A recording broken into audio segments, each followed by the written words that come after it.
Oh, salut à tous, c'est Sturi, bienvenue dans ce marathon de la WrestleMania Week. On est au 4e jour, ce qui veut dire qu'on est à la moitié. Parmi les 8 jours de planning totalement fou sur cette chaîne C'est ça le catch, également sur les chaînes Twitch, il y aura des lives, des vidéos, des récaps, à ne plus savoir qu'en faire. Merci à tous de votre fidélité, merci d'avoir été aussi nombreux à suivre le qu'est-ce qui s'est passé de NXT TakeOver la nuit 1. On va parler dans un instant de la nuit 2. Et comme pour la dernière fois, tu vois, sans spoiler, un premier ressenti global, parce qu'en effet, on avait quitté le format télévision, bien entendu, cette deuxième nuit d'NXT TakeOver, qui était peut-être plus attendue que la première, était plus longue. Voilà, je vous le dis tout de suite, on a frôlé les 3 heures, on n'a pas été très loin des 3 heures, et... on a cherché à perdre du temps, voilà, on n'a plus eu l'occasion de souffler entre les matchs. On nous a remontré des images de ce qui s'était passé, bien entendu, la veille. Il y a eu plus de temps aussi pour certains clips de récap, et notamment pour le Adam Cole Kyle O'Reilly, qui était particulièrement long et beau, très joli clip. On avait une hype de pas possible, vous avez été nombreux à nous suivre également sur les NXT SKO. Merci d'ailleurs à l'hôte de ces soirées Ludivine, qui a beaucoup travaillé justement pour NXT. Merci aussi à Trafalgar pour les quiz qu'il animait à la perfection. Et en effet, on a fait monter la hype petit à petit pour cette deuxième soirée. Et pourtant, je vais vous le dire, très franchement, j'ai vraiment très largement préféré la première soirée. Alors attention, malgré tout, cette nuit 2 reste particulièrement correcte. Certains combats m'ont beaucoup plu, c'est peut-être pas les combats que j'attendais, mais certains combats m'ont beaucoup plu, et vous saurez un petit peu mon avis sur celui qui était le main event, Kyle O'Reilly contre Adam Cole, un petit peu plus tard. Allez, on est parti, on fout du spoil. NXT TakeOver Stand and Deliver nuit 2. Le kick-off que j'ai absolument pas regardé, voilà, c'était un match pour déterminer les aspirants numéro 1, déjà, oui, au championnat par équipe. Breezango ont perdu contre Drake Maverick et Killian Dane. J'attends le heel turn de Killian Dane. Voilà, ça me semble me péter au casque. Là, j'attends de voir Killian Dane rejoindre enfin Imperium. Alors, ce sera peut-être l'occasion avec cette victoire de construire cet angle. Et comme je l'ai dit, et ça vous a beaucoup amusé, j'aimerais que Killian Dane rase la barbe, rase la tête, rase tout en fait, juste met un slip et rejoigne Imperium. Et ça va choquer le monde. Les transformations physiques choquent toujours le monde. Il y aura un petit buzz qui va se créer autour de Killian Dane s'il fait ça. Voilà. Hein, c'est mon idée, ça effraie beaucoup de personnes. Carte principale, on est accueilli par Poppy, voilà, qui a bien chanté, elle s'est pas trompée, les gens aiment bien Poppy, voilà. Poppy, c'est surtout Triple H qui aime bien Poppy. L'opener, on s'était pas trompé lors du super kick-off, c'était bien Santos Escobar contre Jordan Devlin pour l'unification des championnats Cruiserweight, hein, je vous rappelle, les deux mecs ont les championnats Cruiserweight et il faut bien qu'il y ait qu'un champion à la fin. On avait été un peu surpris agréablement de voir Shawn Michaels débarquer dans la storyline pour introduire la stipulation du match de l'échelle, un peu en référence de WrestleMania 10, c'était un clin d'œil plutôt sympa. Il y aura aucune présence, voilà, de Shawn Michaels autour du match. Un investissement un peu compliqué parce que Jordan Devlin, on nous l'a particulièrement présenté comme un heel, hein, du côté de NXT UK, même pour les quelques fois où on l'a vu tourner autour d'NXT, il était particulièrement peu sympathique. Santos Escobar, lui, bah voilà, il y a pas de doute là-dessus, hein. Il est heel à fond la caisse. J'ai beaucoup aimé la toute première partie du match, cette espèce de jaugeage qu'il y a eu avec beaucoup de catch technique, les bras à la volée de Jordan Devlin à la façon de Ricky Steamboat, agréablement surpris aussi d'un contre sur le Devil Inside de la part de Santos Escobar avec un magnifique collier de tête. Voilà, c'est peut-être une des plus belles choses que j'ai vues de Santos Escobar. Non, parce que je vais être honnête, tout de suite, dans ce match, je n'ai vu que Jordan Devlin. Il a grave assuré le spectacle, déjà à partir de ce Asai Moonsault porté à l'extérieur où il prend une amplitude de dingue. Santos Escobar, mis à part, voilà, être... oui, il est charismatique, il est cool sur ce point de vue-là, il a un dive à l'extérieur qui est plutôt joli. Il y a un moment où il contre un Devil Inside, encore une fois, avec un coup de genou, j'ai trouvé ça particulièrement joli esthétiquement. Mais Jordan Devlin, voilà, entre les Spanish Fly, le Moonsault depuis le haut de l'échelle, le mec était en équilibre sur l'échelle n'a pas bougé, il n'y a pas l'arbitre qui tire l'échelle, tu vois, il bouge pas le mec. Hop, Moonsault, tombé, clac, il était sur le point de remporter le match et Santos Escobar a eu besoin de l'intervention de Legado del Fantasma pour reprendre le parade. Et encore, j'ai trouvé con parce que ses potes interviennent, il lui dit c'est bon, maintenant je vais m'occuper du match, vous pouvez retourner backstage, et il va placer l'échelle. Mais alors, ce qui est génial, il la place pas du tout sous les ceintures, il la place carrément, tu vois, en décalage, mais il se dit c'est bon, voilà, là c'est le meilleur des angles, il a même un regard vers le public en disant je l'ai bien placé l'échelle, hein, on va grimper, on va là. Ben non, mais bien entendu que non, Jordan Devlin a le temps de revenir, encore une fois un Spanish Fly depuis le haut de l'échelle, c'est très joli, les Legado del Fantasma de se faire reviennent pas, et bah le finish arrive un petit peu, voilà, bêtement derrière, il va pas y avoir un gros selling de la part de Santos Escobar sur ce dernier assaut, les deux mecs vont grimper à l'échelle, Santos Escobar va pousser Jordan Devlin qui va tomber sur une autre échelle, le bump est très joli, Santos Escobar va gagner le match sans bah sans le plus gros des mérites. Voilà, je vous cache pas, j'ai vu vraiment que dans ce match que Jordan Devlin, et ça m'a un peu dérangé. Ça reste quand même un chouette combat, un bon opener, plutôt spectaculaire. Santos Escobar qui pose à la fin, je crois que c'était avec son gamin, c'était un peu joli, mais bon bah j'ai pas besoin d'avoir de la sympathie pour Santos Escobar, je veux le détester pour des bonnes raisons, et je veux pas le détester parce qu'il s'est fait outshiner, comme on dit, par son adversaire, par son challenger du soir. En tout cas pour Jordan Devlin, hâte de voir la suite. Est-ce qu'il va continuer de challenger voilà, Santos Escobar dans les semaines à venir, ou est-ce qu'il va partir vers d'autres programmes, et est-ce qu'il va rester bien entendu du côté de la branche américaine? On nous remonte.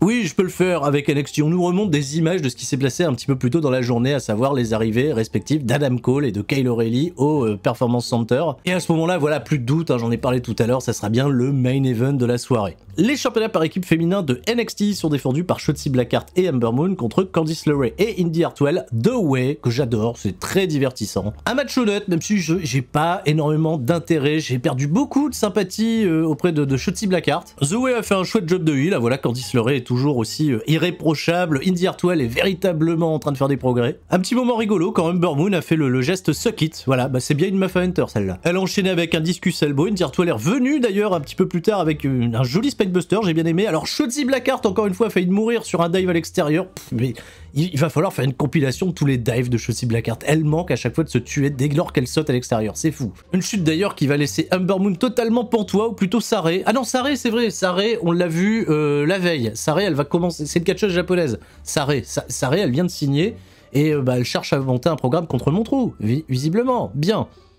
Double éclipse de la part de Ember Moon, c'est pas très joli malheureusement. Le senton depuis la troisième corde de la part de Shotzi Blackheart qui a bien défoncé Indy Hartwell sur le passage. Et vainqueur et toujours championne bien entendu, Shotzi Blackheart et Ember Moon. Pas trop de surprise, et c'était décent. On nous remonte des images de ce qui s'est passé la veille avec la victoire de Bronson Reed dans le Gauntlet Eliminator Match. C'est lui qui ira affronter Johnny Gargano pour le championnat nord-américain. 16 minutes de match et une assez bonne surprise, même si le storytelling n'était pas des plus évidents. J'arrivais pas à comprendre pourquoi Johnny Gargano était aussi confiant à l'idée d'affronter Bronson Reed. Est-ce qu'il avait un plan derrière la tête? Et finalement non, le mec a juste fait confiance en son catch. Et c'est là où il y a une espèce de petit décalage, tu vois, avec Johnny Gargano qui paraît un peu pour un catcheur couard avec son clan, et malgré tout, ça reste quand même Johnny Gargano, c'est Johnny Wrestling, il est fantastique, il a, je trouve, bien mieux que dans sa précédente confrontation contre Keith Lee, réussi à compenser sa différence de gabarit avec un adversaire beaucoup plus imposant. C'est peut-être vraisemblablement le meilleur match de Bronson Reed à ce jour à la WWE, j'ai, voilà, pas grand chose à redire,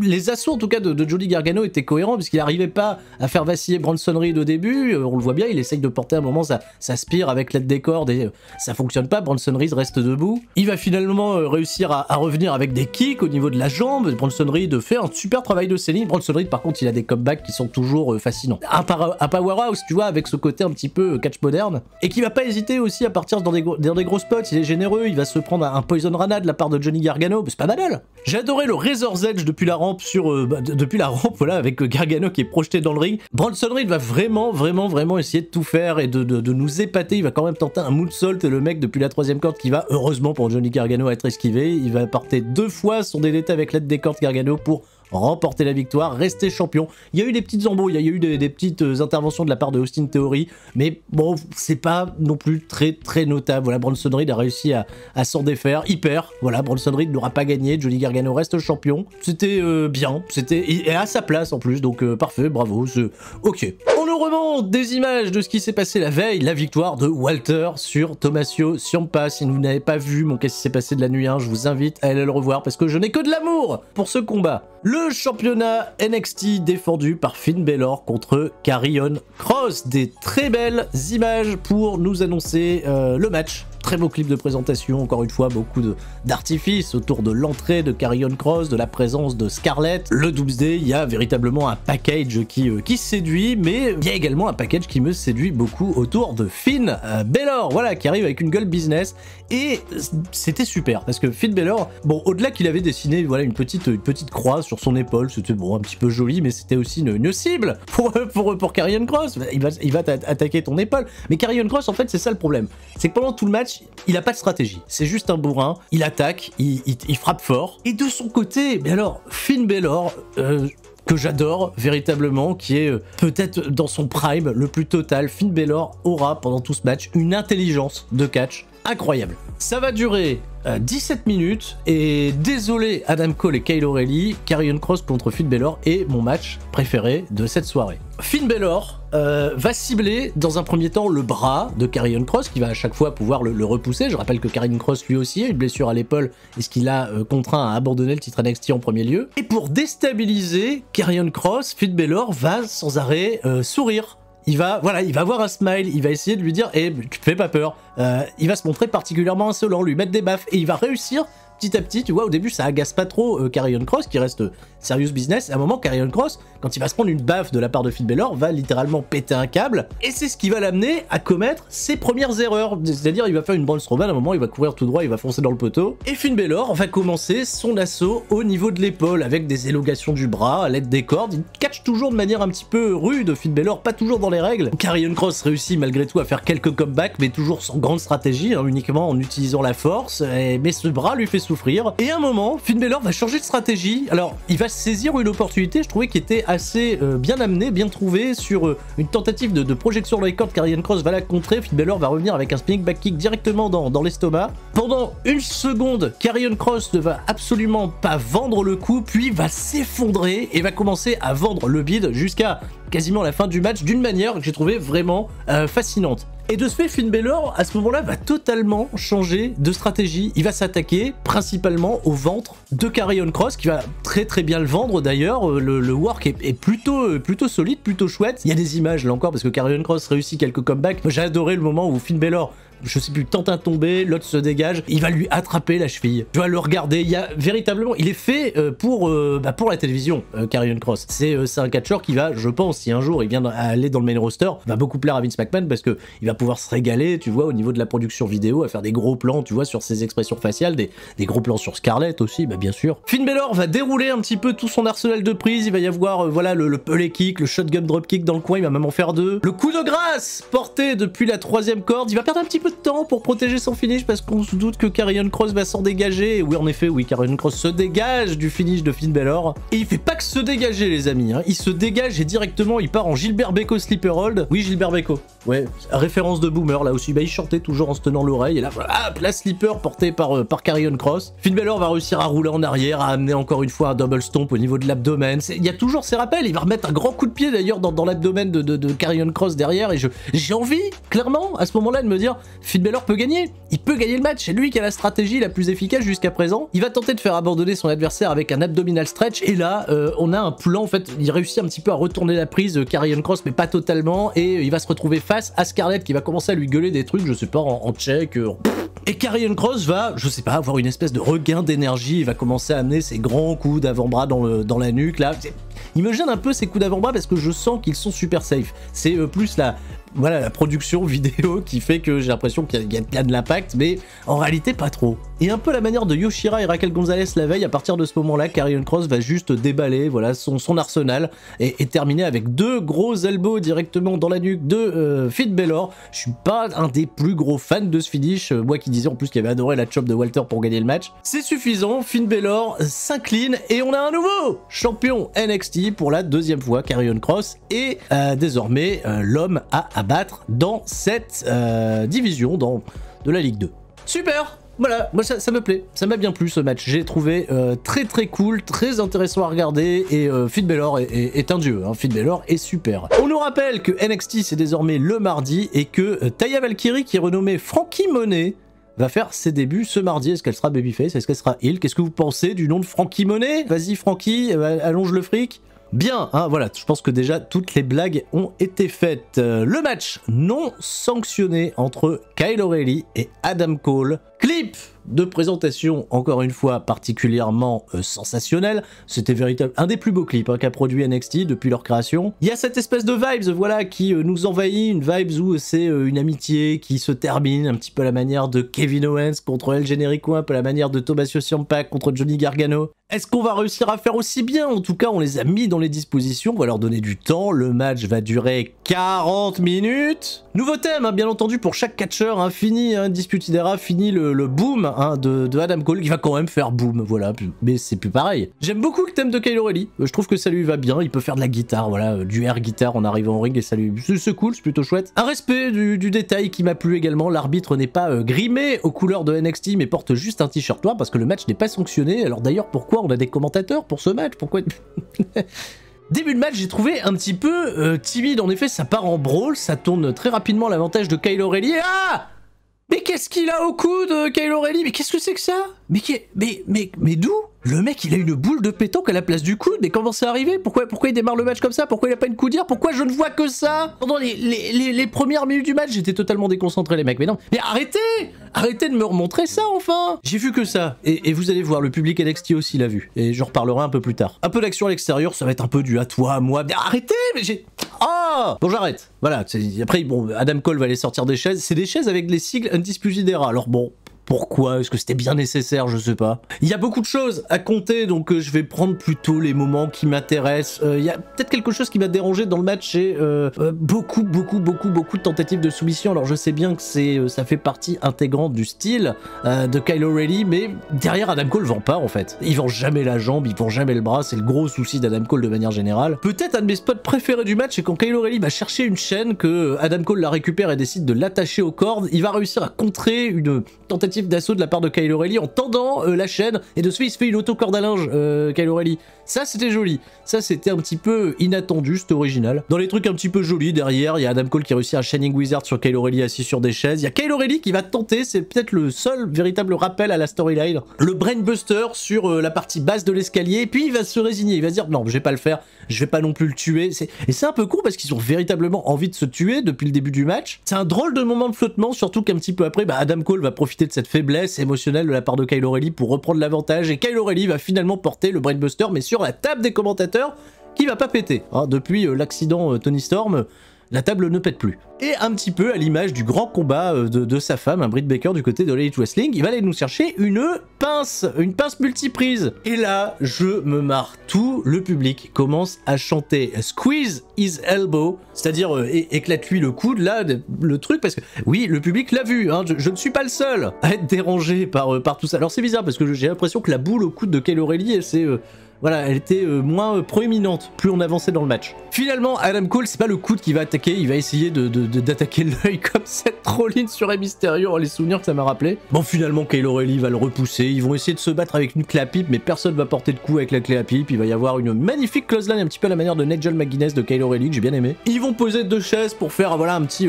bar fight, là, chacun assis sur une chaise, et vas-y, on va s'envoyer des elbows, bon, ça va pas durer longtemps. Adam Cole va être le plus vicieux, il va porter un coup bas à Kyle O'Reilly pour reprendre l'avantage. Derrière, super kick, 1-2, dégagement. Adam Cole qui coince la tête de Kyle O'Reilly dans une chaise, il s'apprête à lui porter une espèce de concerto à la manière de Edge, mais l'arbitre qui s'est fait une raison, il a dit fais pas ça, tu vas le tuer. Ça agace Adam Cole qui attaque l'arbitre. Bah les couilles, voilà.